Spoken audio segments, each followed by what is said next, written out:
app to submit questions. If not, please just raise your hand, and the producers will get a note card to you that they'll bring to me, and we'll ask the questions. I personally think that this is a really interesting year to be asking this question, so I think that we'll have a lot of crowd involvement.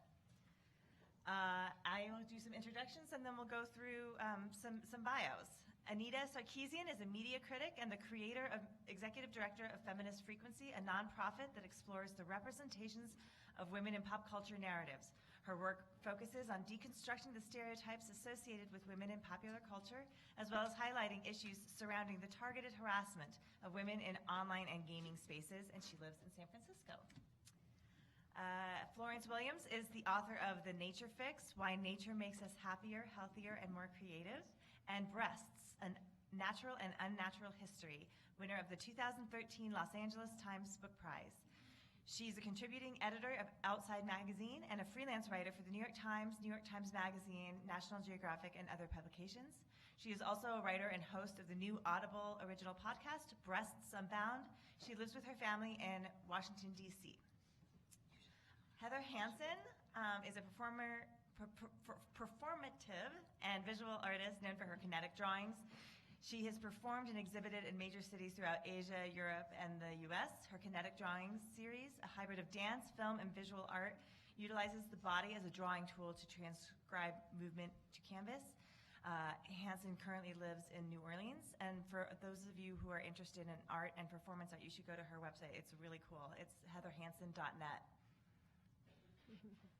And last but not least, Shadia Maraban is a journalist, translator, activist, and mediator, as well as an advocate for an increased role in women in peace efforts and post-conflict management.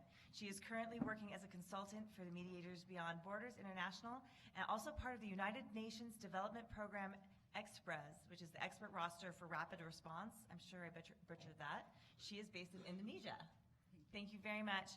I know I'm on the center guest Wi-Fi, which is working fine if you want to try that out. If not, please raise your hand for questions, and now we will go through and do some introductions. Anita? Do our bit. Yeah, do your bit. So I had panels back to back, and I have no idea what anyone else is going to talk about, so this will be fun. So the answer to the question is yes. Thank you. On November 9th, of 2016, at least 13 women woke up and found that their rapist was President of the United States. So yes, the US is waging a war on women and has for a very long time. I think there are so many different ways to approach this topic, which I'm really curious to see how everyone takes this. I think I'm going to talk super briefly about online harassment, because I think that fits really well here, and it is something I know very well. We are seeing online harassment has existed for as long as online has existed, and I think it's one of the ways in which women and marginalized folks are being attacked directly online for speaking up, for challenging the status quo, for challenging power, for being activists, for existing, for merely showing that they exist. And the most marginalized voices are the ones that are not getting the attention needed. So women of color, trans women, et cetera. And the harassment, when Trump was elected, okay, hold on. I'm gonna take a step back.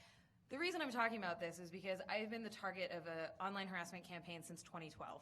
And this is everything from death and rape threats to bomb threats at the events that I speak at, to pornographic images and my likeness, to contacting the FBI and the IRS saying that I'm a con artist, which is hilarious. I can't imagine what it's like to be the person getting those reports and being like, what? To doxing, which is to collect and publicly distribute your personal information online, and often with the doxing comes death threats and rape threats.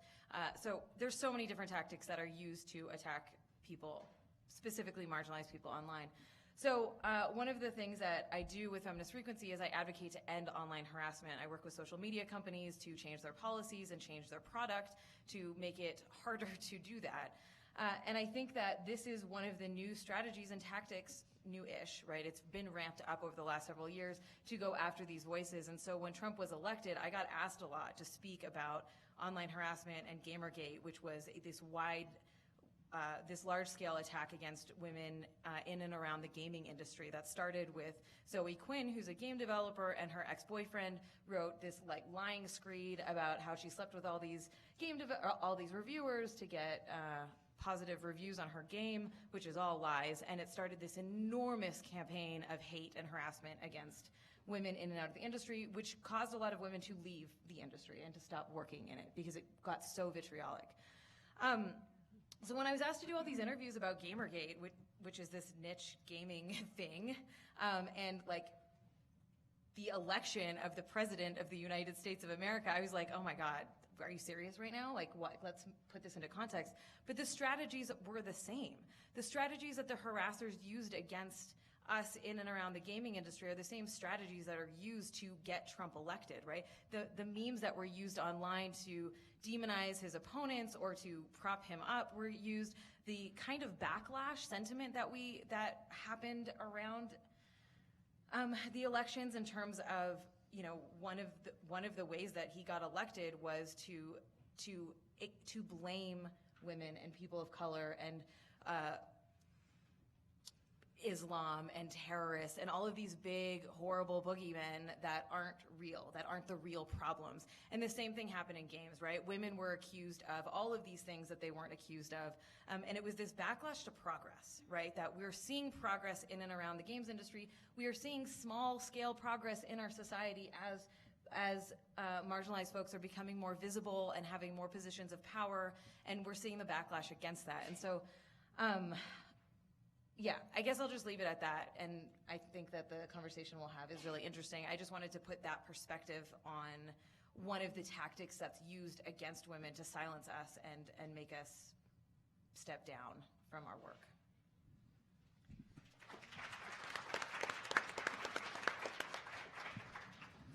Thank you, Anita, for doing that. Those of us who are online, it does feel like a threatening space, so appreciate your work. I have a little bit of historical perspective, I guess.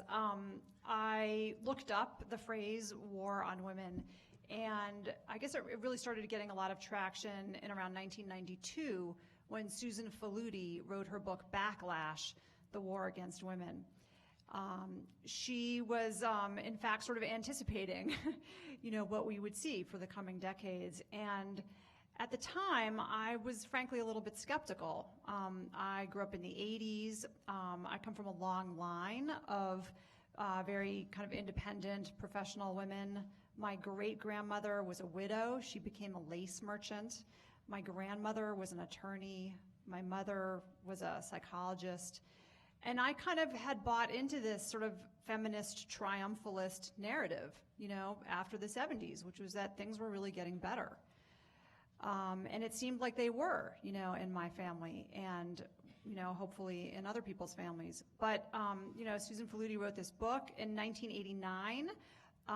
You know, there was a wake-up call. I participated in the March for Reproductive Rights in Washington, D.C. at that time. So there was already a sense in 1989 that Roe v. Wade was in trouble. This was, 17 years after, about. And certainly since that time, the war against women has taken on this connotation of being kind of the Republican war against reproductive freedoms. And sure enough, you know, that has happened. It's much harder to get an abortion now, to have access to contraception, even than it was when I was in college. So here are some of the statistics of what's been going on. Threats and violence at abortion clinics are at a 20-year high. There are at least 17 states where you cannot effectively get access to the abortion pill. What else? There's actually a fairly long line. Oh, well, I mean, so Roe v. Wade was really supposed to make it so that you didn't have to cross state lines to get an abortion. And now all of a sudden, boom, you really do. I mean, there are stretches of Texas where there is not an abortion clinic for 550 miles. There's not funding for women to have access to abortion. We're seeing an erosion of you know, insurance assurances for even things like contraception. So we certainly do seem to be in the middle of kind of an assault on reproductive freedom. I thought I would end with just a little story of the fifth generation of feminists in my family, and that is my 13-year-old daughter. So, this is sort of a tale of how, we shouldn't just blame the Republicans, right, for the war against women. So we live in Washington, D.C., 94% voted for Hillary Clinton. I feel like we're living in kind of a sweet liberal bubble in some ways in D.C., much like Boulder. She goes to a sweet little school. She has been very politicized by this election, as many, I think, preteens and teens have been. We marched on Washington in the Women's March a couple months ago. She made her signs. She's become very politicized. She joined a club at school called We Are the 51. The 51% refers to the majority of women in the world, and it's really about creating sort of gender equity for women and that struggle, not just in the United States, but elsewhere. 6 months into her school year, the history professor, her history teacher who leads that, a man who leads that club, was arrested for soliciting sex from a 14-year-old girl online. So boy, that really prompted a lot of discussion and opportunity for even what's going on in our liberal bubbles. We still have, an incredibly oppressive culture against women and how we treat women. So whether the phrase war against women is kind of perhaps a lightning rod, some people think it's an exaggeration. It makes it easy for critics to say, oh, you're just exaggerating. It certainly feels at times like there is a physical threat to our well-being, and it feels like an assault. So, something to think about.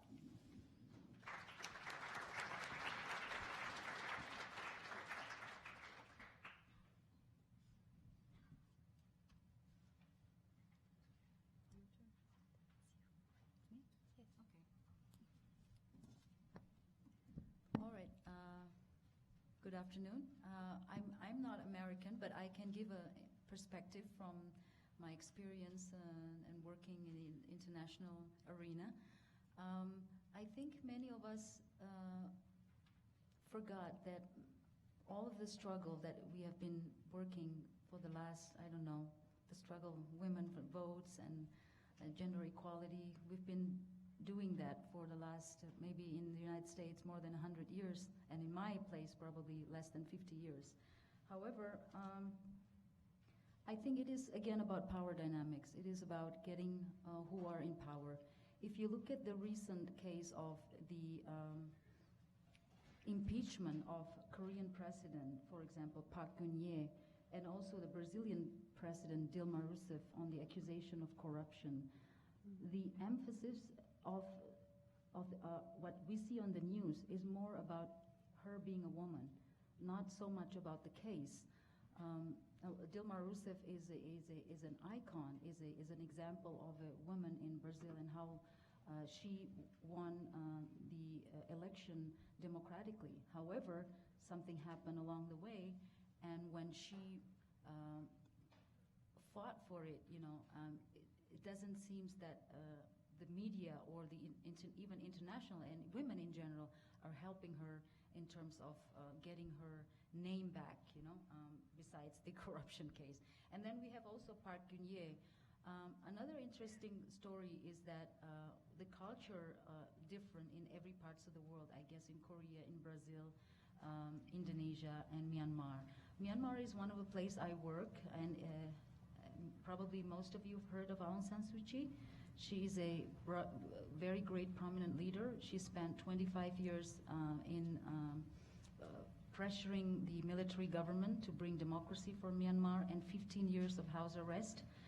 But currently, if you look at the progress in Myanmar, is democratically they're not so much different during the military junta, because she's not speaking up against the minorities and refugees, such as the Rohingya refugees and others who are living under discrimination and poverty in Myanmar. So at the end, from the international perspective, you would see, can she deliver?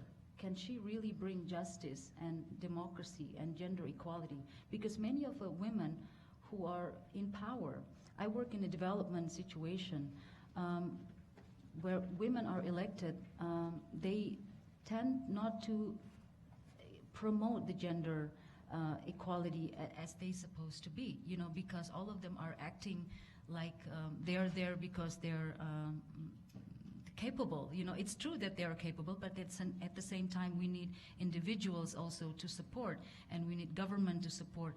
We can't, as women, I don't think we can fight our fights alone. We have to work together. We have to work with men, we have to work with individuals, we have to work with civil society, we have to work with a lot of leaders, inspirational leaders in this world to promote what we call gender equality and justice. I think many of us see this on a different perspective, and each race have different narratives, different culture, different understanding about gender equality, but we see it differently. For example, in the United States, when we see the Women's March, we were so happy, like finally there is this kind of movement in the United States.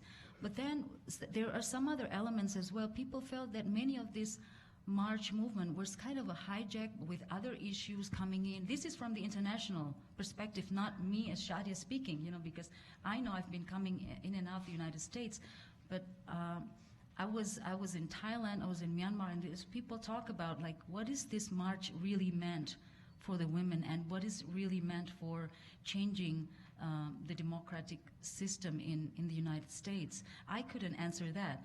So I think we are here to understand that maturing democracy also requires some kind of other elements. And here I put three steps for not only fighting on gender equality and justice, but also building a stronger community. The support of individuals, government people, building a stronger family support, because we think we can do this by ourselves. No, we need mother, father, brother, sister. We need to move and to teach our children, like what you said, you teach your 13-year-old, and I teach my son also to cook and clean, to do things what women do, so he won't feel ashamed of doing things, housework, Also build strong economic improvement on women. And I see on my part of the world, poverty is always linked to women. And we have this movement, for example, in Bangladesh with the Grameen Bank, and others movement in India, with the banking investment. I think this is what we need to do. We need to relate this work together. We need to work harder, because a women bank, we never think of a women bank. A women financial institution that can support women all over the world, that can connect women. We never think of building apps to help women all over the world to struggle, to strive, to make their life a little bit easier. I think this is something not only symbolically, but it's an ambition, and I think this is what future should look like for the next generation. So men and women, whoever work in the computer industries, or they should think about doing this type of efforts. I would say that the last one, we can't fight a new war with an old weapon, because this is a new war. So I think we need a new strategy, a grand strategy. We need a new weapons and ammunition. That's what we need to do. And we can't do the 70s style. We have to move forward. We have to get things done from the roots. Bottom-up process, no more top-down. We need to do bottom-up process, building the resilient community, building understanding in our family support system. And I think focus on that for a balanced movement in the future. Thank you very much.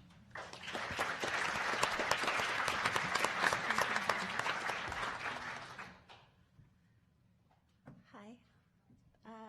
So the answer to my question is it's in the question. And yes, there is a war on women. I'm not sure if it's a gender, as in men against women, war on women, as much as it is this policy and even women within at war with each other. And I guess what I want to start with my upbringing, which was in a very conservative, religious family, and while we were taught a lot of skills in the world to be entrepreneurial and self-sufficient, there was an undertone of being submissive, and feminism was kind of a dirty word in my household growing up. So it took me some time to embrace the word feminism, to find my voice creatively, and took a lot of travel and a lot of experimentation to kind of bust out of that mentality. And I think about this election, how traumatic it was for me personally, for my son, who is 19. He came of age during the Obama years, so he was very idealistic and very excited to vote this first time. And election night, he's texting me, oh no. And my heart is just sinking, because I think I was not that surprised, honestly. I grew up in a conservative family. This is nothing terribly new to me, but I've raised him quite differently. So, to see his idealism get shattered, it was really hard on me too. And he came home that night from work and just was sobbing. And then I was crying. We're holding each other, and I realize he's just terrified for the future. And I appreciate his innocence in that way. It's in a way that's a privilege, which I didn't have. I never assumed that a person like Trump would not get elected. So when it comes to are we at war, I think this is an old war. Are we still at war is really the question. And I think about this headline that this article I read a few years back in the Huffington Post, and it said that women need several hours more sleep per evening because we're so exhausted fighting the patriarchy. It's tongue-in-cheek, but it's so true. It is exhausting, and it's something we live with on a daily basis. It's not always in your face so much as it's a push. The wage gap, the sexism.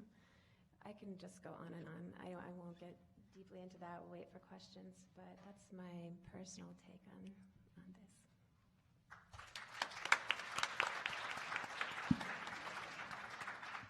So we have some great questions already. One of them stems to the women's marches in general, and there has been a critique, and you don't have to agree with this, but the critique has come up that it's not a very inclusive movement right now, in particular with the women's marches. That we were seeing a lot of people of means finally mad for maybe the first time. People of color didn't feel as included. People who are transgender didn't feel as included. And so I wondered if any of you can address some of that, the inclusiveness.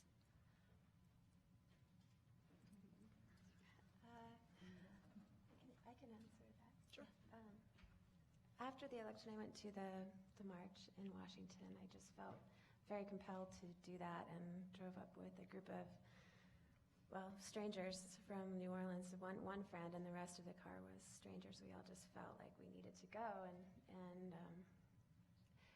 and all the way there and all the way back, we listened to the news and we listened to podcasts, and I got a lot of different perspectives on the march.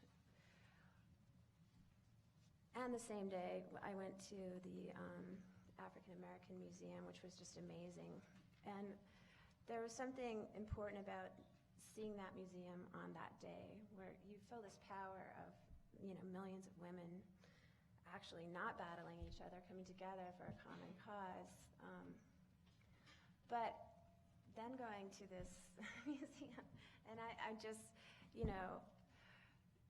this is a warlike country, and we are a country built on inequality and slavery, and it's really important to understand, I guess, our karma as a country, and I don't think we can resolve racism without addressing sexism, but they are very much intertwined.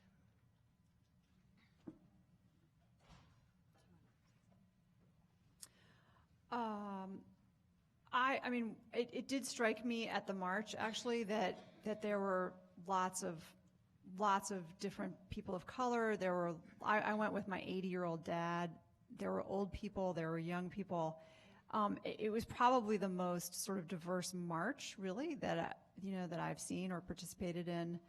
Part of that is just the nature of Washington, D.C. But I don't think there are really a lot of feminists out there today who are not aware, of this deep criticism, of the history of the women's movement and of feminism, and its failure, to be inclusive. And I think we're sort of at a crossroads now, where because there is this awareness of the so-called intersectionality of the movement, it feels different to me now, and I'm optimistic.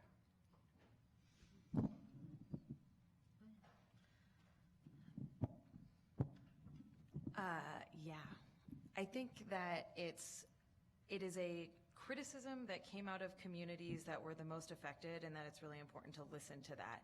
And I think in some ways, this is a much bigger issue than just the Women's March, right? And not to trivialize that, I think there's a lot of folks from communities of color and trans communities that came to the march because they wanted to participate, but still also felt excluded. And so that there was a bit of both of that happening in the same space. And the reason I want to just bring it out a little bit is that, let's not forget that, I'm saying let's not forget, and I forgot. But the percentage of white women that voted for Trump is very real, right? What was it, like 50-something? 53%. That's not nothing. That is 53% of white women who voted for their race, who voted to maintain whiteness as opposed to voting for progress. Well, sorry, I don't want to say that because I'm not a fan of Hillary Clinton, but who voted based on their race as opposed to voting based on their gender. And I think that is not nothing. And when we look at even our feminist movements, the criticisms of white feminism are very real, because too often in a lot of these communities that are very dominated by white women, they ignore the intersectionality that has been fought for so long now to make our movements and our feminist movements intersectional. And it doesn't mean that white women can't be a part of the movement. It just means that we have to understand that intersectionality actually means to look at all of the different intersections and how they impact our lives. So the levels of privilege and oppression that we have at the same time. And this also varies from place to place. So my colleagues, depending on where they live, have different experiences with this. So a white cis friend of mine, I'm also just, sorry. I had someone come up to me at a panel afterwards asking me what cis meant, so I'm just going to clarify that. Cis means that you were born with the same gender identity in which you were, oh Jesus, I'm tired.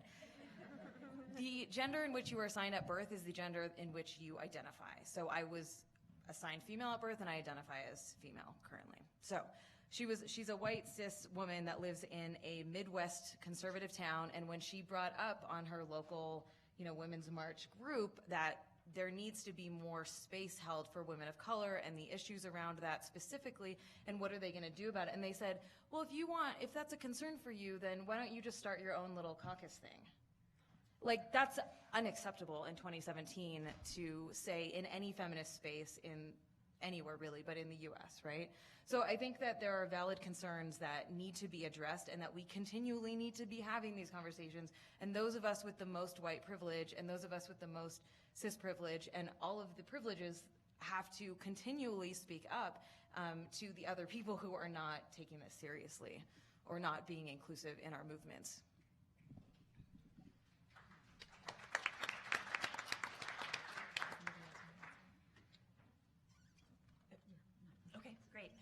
Well, you anticipated a crowd question, which was the majority of white women who voted for Donald Trump. I wonder if we can get really uncomfortable here and talk about women's roles in suppressing women, and also talk about Hillary, because you said you're not a fan. So let's talk about a little bit about how the country reacted to her and how that sort of race went, and even if there were the Bernie or bust people or all the other things that came into play with Hillary as sort of this polarizing figure. We'll start with you. I mean, Sure, we can have that conversation, and I'm not going to say not to, but I don't think that that's the most useful conversation necessarily on this panel, because the reality is that white men are making decisions for our bodies. The reality is that patriarchy is what is dictating what we can and can't do. The reality is that it is cis men who are attacking us and making it so that we don't get to be full human beings. So yes, 100% women buy into patriarchy.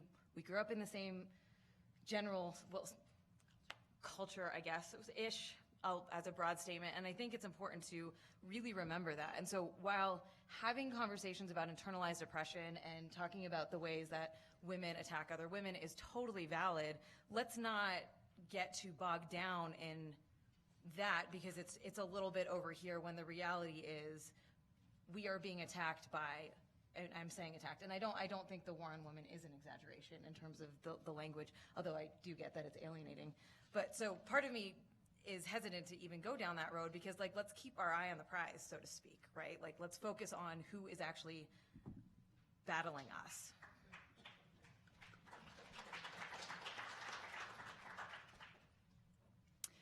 I guess I would say that I think blaming white women for the election results it kind of buys into the classic sort of blaming women. I mean, a lot of people voted for Trump, and they voted because of their economic self-interest, or they were convinced that this was their economic self-interest. A lot of white women say that what they care about most is their wallet. And a lot of people are hurting out there.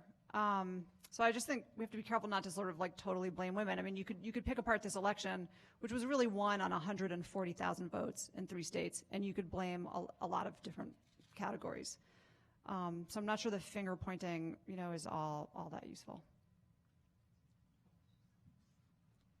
Yeah, I think blaming on women is also, it's very classic. However, I think what makes Trump become a president is actually the system that the United States had for almost 240 years, this whatever system that you were having. Because in other parts of the world, if you have 3 million, what do you call that, votes, popular votes, you win. I mean, I don't understand this here. I come from a place where vote means you get, either whatever. Anyway. So the system is also problematic. I think the struggle needs to be together in terms of building a system where we can't be in this situation again in the future. So I got a really great question on inclusivity that he or she does not remember that there was any criticism when the Million Man March happened, that it wasn't being inclusive enough. And why is it, do you think, that women are always responsible for the caretaking of everyone except for maybe their own interests? It's unsigned, but it's a good one. Wait, can I see that? Good one. Also, I seriously doubt there were no criticisms of the Million Man March. Yeah.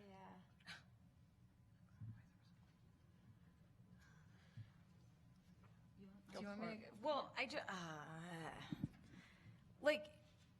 so why is it that women are always responsible for caretaking of everyone except for perhaps their own selves? Like, I think that that's the antithesis of feminism, right? Like, the idea of feminism is about liberating everyone, right? This isn't about just women. This is about people of all genders, of all backgrounds. Like, feminism has always, well, it should sort of theoretically have always been about the liberation of everyone. And so that the saying of we are not free until everyone is free is very much at least a core tenet of the feminism that I subscribe to. So I don't think that acknowledging the existence and the humanity of all women is caretaking.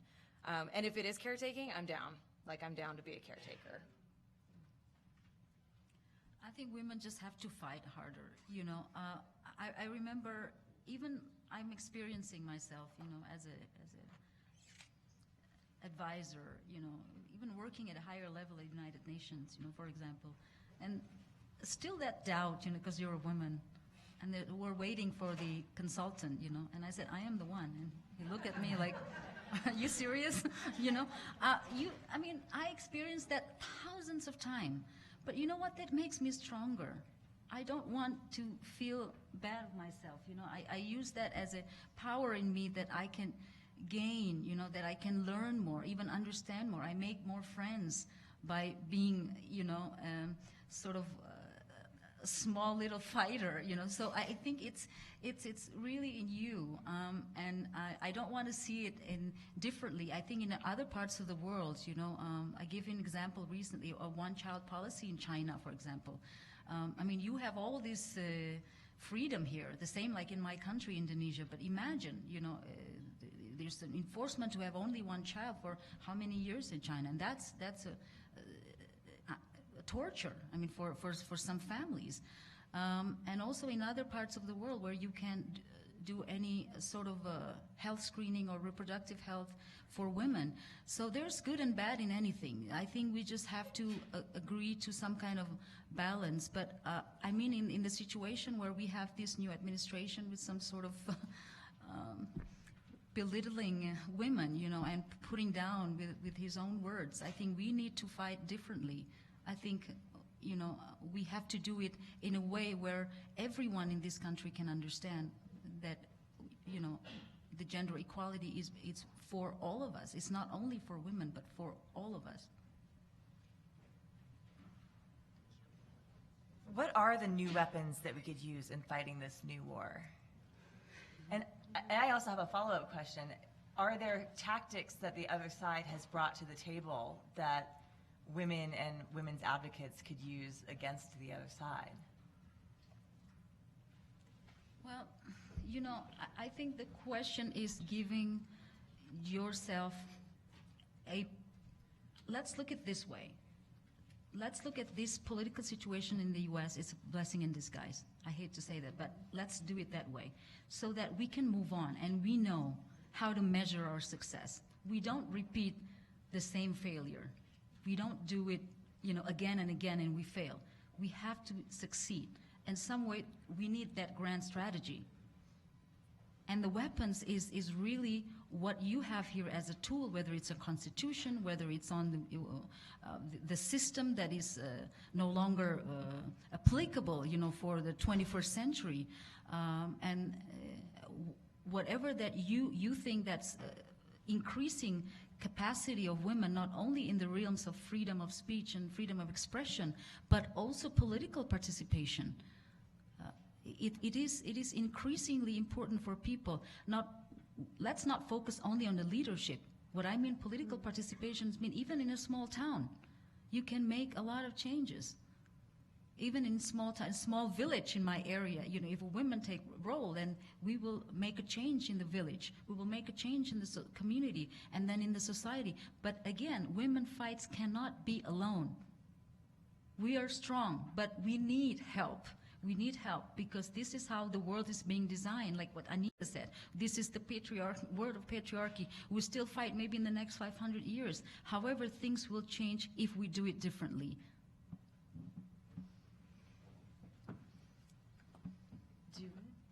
Does anybody else want to address this question? What sort of tactics that we should be using for women and women's advocates? I want to start with, raise better men and date better men. It's a good place to start. And we set our price. We set what we're gonna accept or not accept, and I think that's the most important place to start. And war doesn't have to be negative or evil or violent. It can be, it can be very positive. I look at my son's attitudes and I can't keep up with his feminism. He's just far beyond me. The way he thinks about all of these issues is really fascinating to me.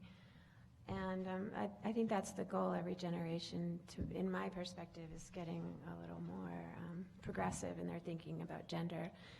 And I think it's important as women to look at all the ways that the patriarchy or the patriarchal system is in some way benefiting you, and to wean yourself however you can in whatever small ways, and find ways to not keep it going, Do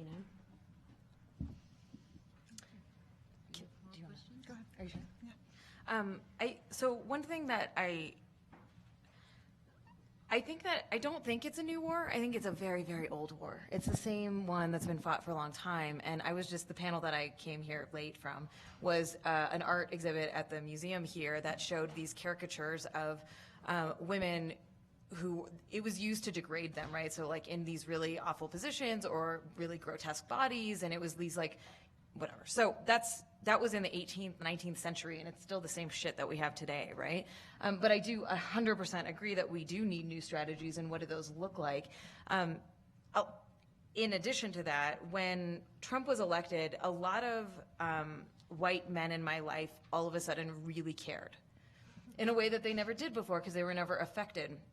And so there's that awesome, like join us, like there's a huge sort of process of politicization that's happening right now, which is very similar to the feelings that I had around when George Bush was elected, right? That when we went to war, that there's this like politicization in the air where people really got involved. But so like, welcome, we've been here for a while. And I think one of the things that I thought about a lot during this time is that there have been activist movements for a very long time, new and young, that have been doing amazing work to challenge power, right? To challenge, to fight for environmental justice, to fight for reproductive justice, to fight for immigrant rights. And so how do we not ignore the work that has already been done, that is continuing to be done, that just wasn't on our radar because we weren't paying attention? How do we plug into those movements in respectful ways, understanding the long history and the work that's been going on through Obama, through Bush, for such a long time, and what are the young people doing, right? Like, I think that young people lead our movements, and we need to not sort of be ageist in that process of understanding that, like, it might look weird to us, but they're the ones who are leading the revolution in a lot of ways. I read an article recently with some really disturbing statistics in it. Was asking millennial men whether they believed that a wife should be a stay-at-home mom, and it compared those answers to 20 years ago. And the number of millennial men who agree with that statement that women should be stay-at-home moms is actually almost double what it was 20 years ago. I know. It was like 18 to 24-year-olds or something like that. Yeah.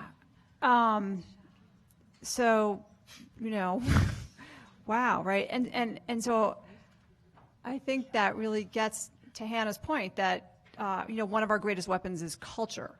And culture really starts at home. And I think that, kids have to have role models for how to be men and women, how to be in a relationship, how to treat each other. And I commend you so much for having a 19-year-old feminist boy. That's where I think it has to start.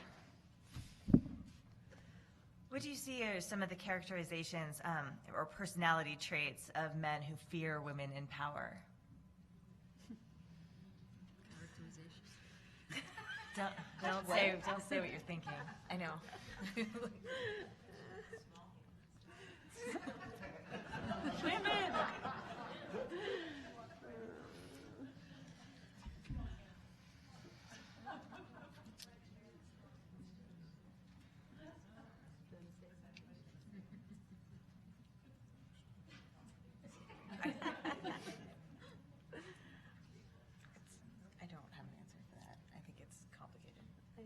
Well, I think we have a whole government full of them. I mean, I don't think you have to look far, to see what those traits are, because they're on display. I mean, every time Trump signs a bill, he's surrounded by a bunch of white men, and that's it, Is it loss of economic power, loss of political might, change in the status quo, reproductive scariness? What? A little bit of a, okay, I thought it was a good question. Thank you for asking it. It is a good question. Oh, okay. I'm going to read this just as it's written. Do you think that women's marches feed into the ideas that women are hot-headed and emotional? How effective are they really? Are they as in women? I think marches. Marches. Oh, that's a little infuriating. I mean, the history of political activism in this country has been in the streets, right? And it hasn't always been women being hot-headed. There are a lot of emotional men who, wrote things like common sense and forged the American Revolution. I just saw Hamilton. Right?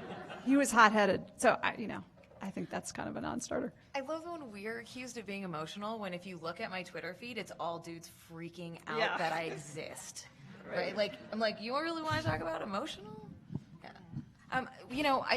I think it's worth having conversations around what marches are for and what the strategies, like why we have them. And I think one of the most important parts of marching, which is not the only strategy we have and certainly cannot be the only strategy, is that it riles up the base. It reminds you that there are other people with you. The energy of being in a space with other people who are like-minded and fighting for justice is not nothing. And so I think we can't erase or ignore the fact that it is inspiring to see that. It's also encouraging to other women who don't feel like they have a voice to see other women or other, whoever is fighting whatever social movement it is. And that's really valuable. And I don't think we should erase the value of energizing ourselves and keeping us going in these long-term movements. And also, fuck you for calling women hot-headed. That's just straight up sexist. Not you, the question asker, but the people who say that. I will be very, very angry that I don't have the same rights or that we live in a system that constantly crushes and puts down anybody, right, and to any degree. And so, yeah, I will scream and yell until I'm blue in the face. And you want to call me angry, go for it, because I am. I think many of these statements are also came from women, and that's what makes it difficult. However, I think we have to go beyond marches, I don't want to say revolution, but it's sort of that way in a milder, arena. How can we do that, in just not putting women in a box, but just doing it as a responsibility tools as all citizens, as all. Because the way I see it, if we do it just women, and it may seem like that's why, that's just angry women, but if we do it all, men, women, and whatever color, and be more a little bit inclusive of the process, I think we can be better, and successful in this fight. So yeah, we have to think beyond marches. Do you know about this, in Iceland, there was the Day Without Women protest, and I think that's a really effective, in Iceland there was a protest called the Day Without Women. I think it was in the 70s. I don't remember the date, but it effectively shut down the country for that day. Women just didn't go to work and didn't raise their children. They left that work to their husbands and the men. And while the pay gap is not completely closed there, they're far ahead of us. And I think taking those kind of actions are pretty effective as marching, or in addition to. How much of a role does religion play in oppression of women? Okay. You said it.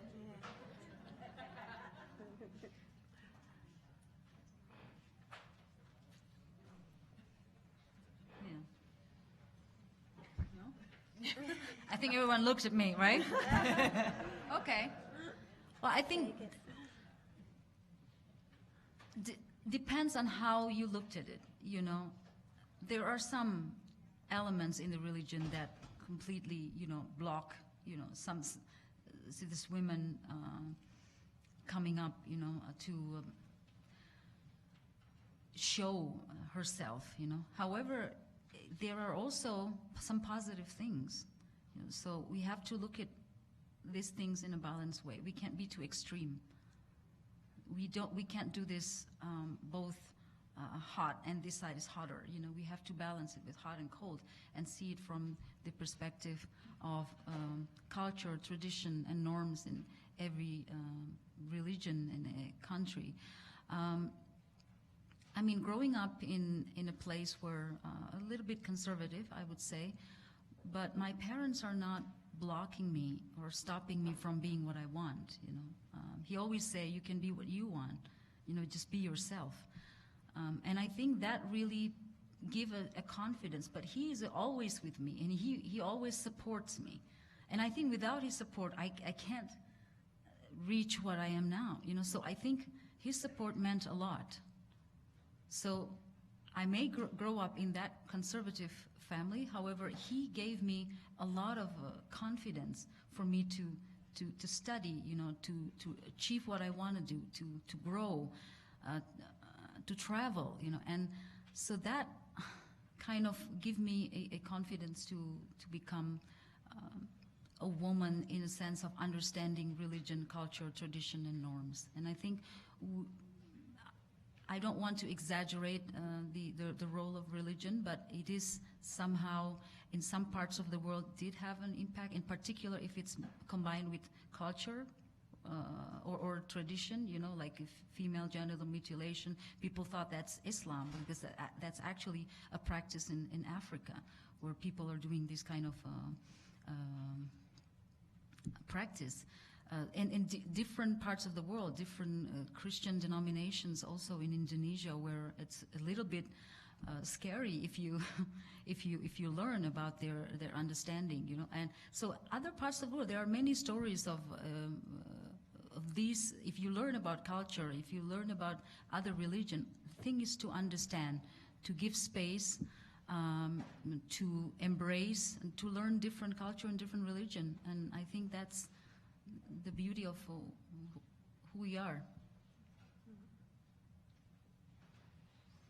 So this is another sort of perspective question, and it is that a very disliked female candidate lost the election, but she won the popular vote. But we still say that she's very disliked, even though she won the popular vote.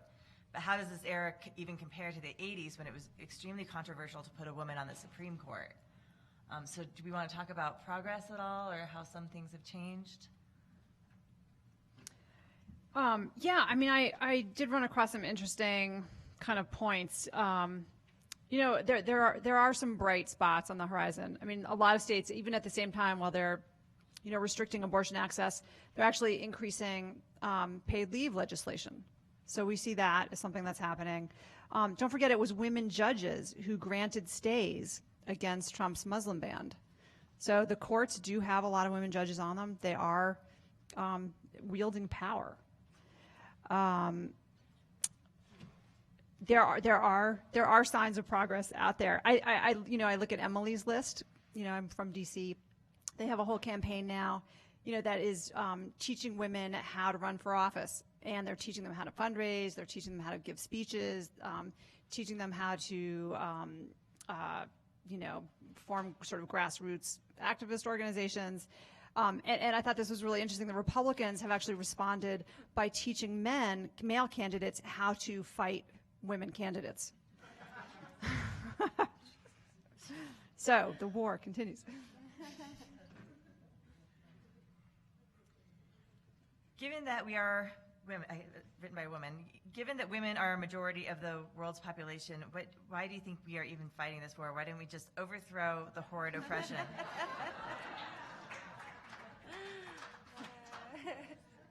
We will. Yeah. Working on it. So what do you think is holding us back from obvious progress, or from faster progress, maybe I should say? Patriarchy. Culture. Yeah. The nuts and bolts of child rearing take you out of that game a little bit, you know, and the fact that that's an assigned gender role for women, you know, but it does take a tremendous amount of your time and energy. I mean, yeah, and like that's a part of. I think that's a part of a system of patriarchy that designates that women are child rearers, and that's our role in caregiving and all that. Like, I think changing cultural systems and changing social systems is really, really hard, especially when you have constant resistance to it, right? And both in terms of, Yes, when you have constant resistance to it. And so part of the challenge is that, like, we are literally trying to change centuries of established norms. Like, it doesn't happen overnight. And yeah, like, I think we'd all like to see progress happen way faster than it is. And sometimes it feels like we're going backwards, and in a lot of ways we are. But I think you're right. Like, one of the big things we have to do is change culture. And that doesn't mean, like, knocking on everyone's door and being like, stop being shitty. It means that we have to, like, change the systems in which we operate, and then people change within those systems. So, for example, like, in the civil rights movement, it's not like black folks knocked on every white person's door and said, stop being racist. That's not how change happened. They've changed the laws, which then changed the systems, which forced people to behave differently. Now, we can talk about how we still live under white supremacy, but there is a very clear difference in the 60s and now, right? And I think it's important to understand that, like, we need to build a critical mass to create these changes and to celebrate the wins that we get, right? Don't ignore the little bits. Sorry, just one more thing. I'm really glad that there's an international perspective on this panel, because most of my other panels have not had that and have been very white. And right after the election, I was in Sweden. And I was like, oh my God, everything's the worst. What do we have to do? Blah, blah. And I was like, oh my God, we are so ethnocentric in the US. Like, we are freaking out when this shit is happening everywhere. Like, across the West, there's a rise in fascism. There's a rise in Nazi parties and white supremacy. I refuse to use alt-right because I don't want to normalize it as something that's, like, cool and has a name like that. It's just straight up Nazis. And it's not just us, right? So at the same time that I was in Sweden, I was also on a panel, I have no idea why I was on this panel, of international female journalists who, like, risk their lives to get stories and are, like, banned from countries and, like, get smuggled in to, like, to interview people. And I was like, oh, people, like, women around the world have been dealing with these issues that we are now freaking out about, right? So how do we, one, work together? How do we take cues from women who have already gone through these struggles or are going through these struggles, and realize that this isn't just something happening in the US, that, like, is very much across the West? I love that description of those journalists, and it reminds me that we need to foster bravery in girls. There's actually a bravery gap. If you ask kids, you know, do you feel brave? Way more boys say yeah than girls, and I think that's quite interesting. And it totally translates into how much they will challenge, you know, culture and patriarchy as they age. You know, there are self-esteem issues that are certainly, I think, amplified by social media, by images in popular culture. As a parent, I know that these are really challenging. Hard to combat, and we have to start with fostering and instilling bravery in our girls too. I love that. We made a series called Ordinary Women Daring to Defy History that told the stories of women who've been written out of history. And a couple of the activists that we profiled was Emma Goldman and Ida B. Wells. And, like, these were not women that people liked, right? But they're the women who sustained the erasing of women through history, right? Like, it's the most obnoxious, the most vocal, the most persistent voices that make big, meaningful change, right? And so this idea that we're training women and young girls to be submissive or quiet or to not smile all the time, to not disrupt, to not interrupt, and to not be, you know, like, that's not how you make change in the world. So yeah, I love that. So at least one man in the audience wants me to ask you, and it's more than one because they've all asked it in different ways, but one man wants you three to tell, or you four, to tell the rest of the men in the audience what they should do to help. Oh, I hate that question. Okay.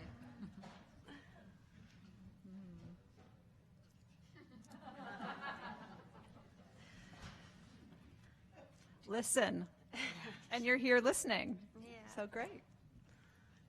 Work with us. You know, I think working together, empowering each other. You know, don't think because you're a man you're smarter or better, but you probably are. But we can learn, understand each other. You know, but in this fight, you know, because it's been an ongoing fight.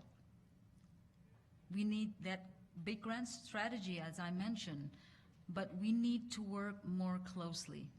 I think now we need to work more closely with men and champion Man champion means man who are supporting women, in empowering them.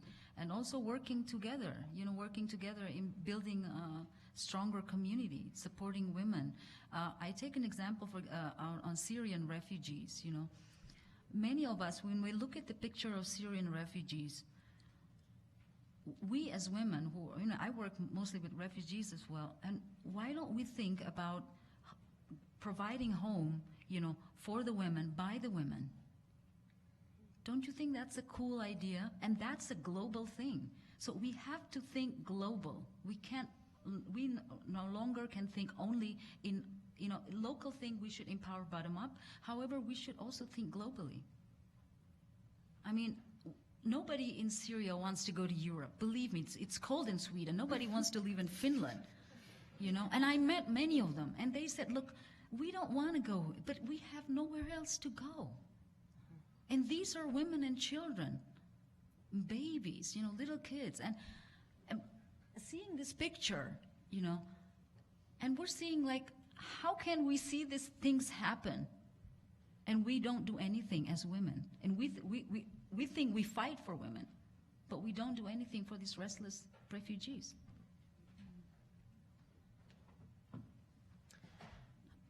I think the question of how to be a good ally is a really tough one, which is very loaded. And I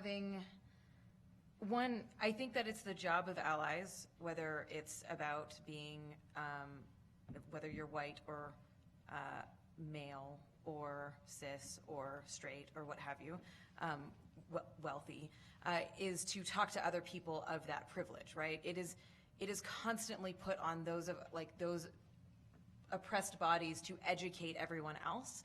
And I think it's very much the job of allies to educate other people and have those uncomfortable conversations. So when someone says a sexist joke in locker room talk, for example, that it's the job of men to say, hey, that's not cool, and to call it out.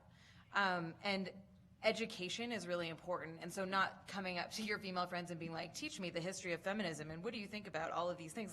Go read a book, right? Actually do the research and read the writing of the tremendous amount of people who have been talking about intersectional feminist issues, global, whatever it is, whatever the issues are. So do the work to be a part of the movement and understand that you might get called out. We all do. We've all experienced that uncomfortable calling outness of saying something wrong, and that's a part of our growth and evolution, and you say sorry and don't do it again kind of thing. And in that same part of that is that I know a lot of people who have been burned by allies, who have been very much hurt by people who claim to be feminist, men who claim to be feminist, white folks who claim to be anti-racist, and understanding that that's the environment in which you're coming into and being a little compassionate to that and understanding of that, I think, makes you a better ally to folks if you really want to be a part of this fight. Don't be a feminist in wolf's clothing. I think that's something I've come across quite a bit, is men saying they're feminists, but then their actions speak otherwise. And I would say the greatest thing you can do probably is to seek therapy and read self-help books like women do, because we're tired of doing the emotionally heavy lifting for you all. And it's time to just carry your own weight that way. And that would go a long way to help. This is primarily for Ms. Carcesian, but I think you could all address it in some ways. What do you think are some of the larger societal factors that propel primarily men to harass people online? Is that for me? Yeah, mostly you. But I mean, we've all seen it. Yeah. I don't know any woman who hasn't. It, I'm sure. I've had a lot of comments on my art that are incredibly sexist or sexual, just flat out. And like, no, I'm not drawing a vagina. And why are you saying that? And why are you saying that?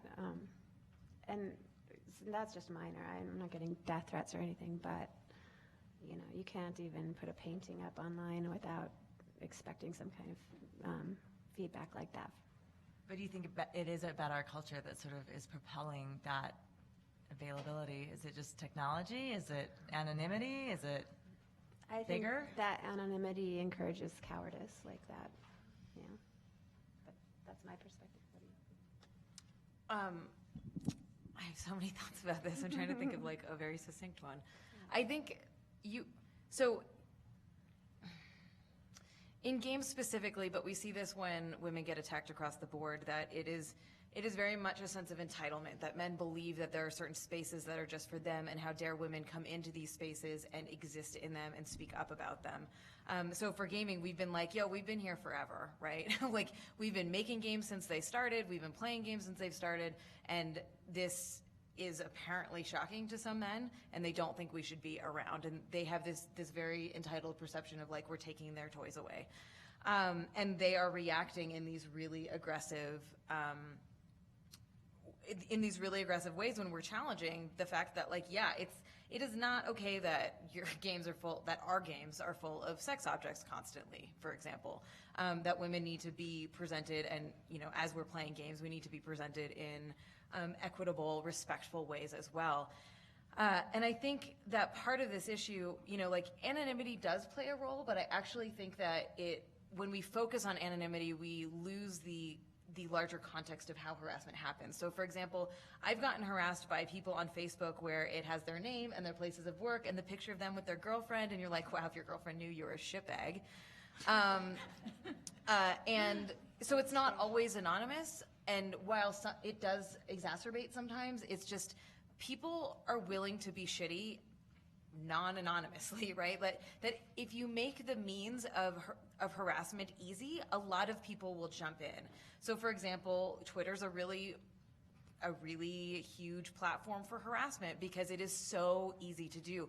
One person makes some shitty, like some crappy video about me, talking about like defaming me and calling me a liar and sort of skirting the terms of service so that it can't be taken down or removed. But all of their followers just have to hit reply, and then I am inundated with a wave of harassment, right? You take out the ability to reply and you drop one little tiny effort. It just makes it a little bit harder to harass, right?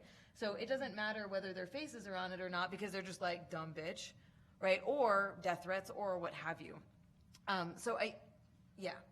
Yes. Blah. That's it. So we have time for one more question. I'm going to go ahead and pick one that is, how does this war end? What does the ending look like?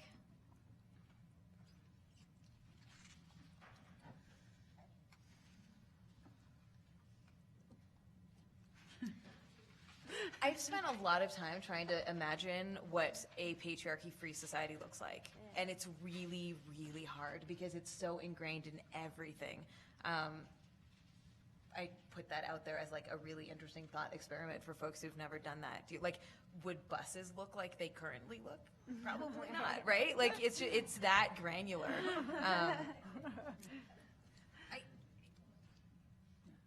I think we need to educate men in the sense of this realm. I mean, we need more men speaker, in fact, in this type of panel. See, even these type of designing, we need to rethink. When we talk about gender, all women panelists, why? I'm sure there are men who wants to sit in here and talk about these type of issues, and I've known many men who are willing to speak up, not only on behalf of women, but also on behalf of men because of this type of behavior. The second thing I think is mostly in not only objectifying women as, with their body and sexuality and things like that. If you look at all these advertisement, on TV, there's nothing to do with women body, but they're showing it, that's like you're selling something, but then it's always like women half naked, and doing all, and I think that sometimes also give, it's good for marketing. Maybe they can get more attention, but it's unconsciously, without realizing, it's also kind of putting, women in that situation, although maybe we need to rethink many of it, and I think educating men also not doing all sorts of aggressive, promotion, aggressive thing on women. So I think we have to look at in a way where we can find some kind of balance situation where the critical mass can happen. Because without balance, one side might look lower than the other, So we have to do this in a balanced way where we can rise together. Because there are many also men who are, in my parts of the world, there are many men also who are struggling, from economic poverty, for example. It's not always just gung-ho, strong man, and do all this thing. But there are men who are also struggling, and many of these men they don't know what to do. We have all sorts of training, for example, for women. I work for the UNDP. We have hundreds of thousands of dollars dedicated each year for gender training. But why many of these countries, who are being trained on gender, mainstreaming, none of them are really doing a good job, So what is wrong with this? And I happen to advocate some of them, last year and this year, and I found it that because many of the women are overtrained, because women are training women are not training men, and this is the dilemma. We think we're successfully training 400 women, taking pictures, send it to the UN, have fun. But we don't realize you teach the same 400 women next year and the same 400 women again next year, so you don't grow. These women basically overtrain, and they don't share with their community because they are putting themselves as the elite. Many of these NGO people who are working in this non-government organization in some of the developing countries, they are putting themselves in the sort of elite class, looking down at the real problem in the society. They have access to go to the US, they have visa to go to the United States, they have visa to go to Europe. But what about those women who are struggling with weak men in the villages and they have nowhere else to go? They don't know where to bring this issue. So I think educate men and also putting this common sense into a little bit balance. Thank you.